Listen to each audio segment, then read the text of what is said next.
আসসালামু আলাইকুম। সবাই কেমন আছেন? আশা করি আল্লাহর অশেষ রহমতে সকলেই ভালো আছেন। আজ আমার মনটা ভালো নেই। নানুমণির কথা খুব বেশি মনে পড়ছে। তাই মনটাকে ভালো করতে আমার বাড়ির পাশে নদীর ধারে চলে আসলাম। এসে যে ভিউটা দেখলাম তা আপনাদের সাথে শেয়ার না করে পারলাম না। অসম্ভব সুন্দর আমার এই গ্রামটি এবং এই নদীটি। এই নদীর নাম কুরুলিয়া নদী। এই নদীতে আমাদের ছোটবেলার অনেক স্মৃতি আছে। আমাদের ভাই বোন ও কাজিনদের যখন বার্ষিক পরীক্ষা শেষ হতো, তখন আমাদের মা বাবা চাচা চাচি ও কাজিনরা সবাই মিলে আমরা একসাথে গ্রামের বাড়িতে বেড়াতে আসতাম। তখনকার সময়ে এই গ্রামে প্রত্যেক মানুষরাই এই নদীতে গোসল করত।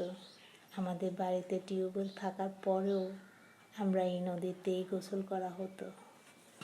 একদিন তো এই নদীতে গোসল করতে যেয়ে প্রায় ডুবেই যাচ্ছিলাম। আমার ফুফু এসে আমাকে টেনে তুলছে।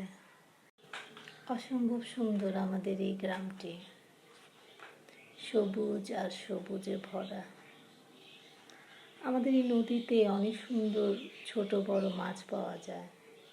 আপনারা দেখছেন অনেকেই মাছ ধরাতে ব্যস্ত আছে। আমার ছোট চাচা মাছ ধরার অনেক নেশা। উনি প্রায় সময় নদীতে জাল ফেলে এবং ছোট বড় মাছ ধরে থাকে।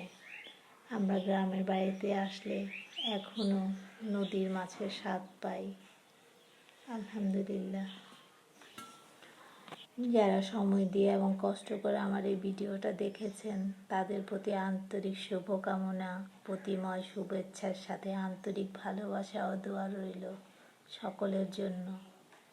ভালো থাকবেন, অনেক অনেক ভালো থাকবেন।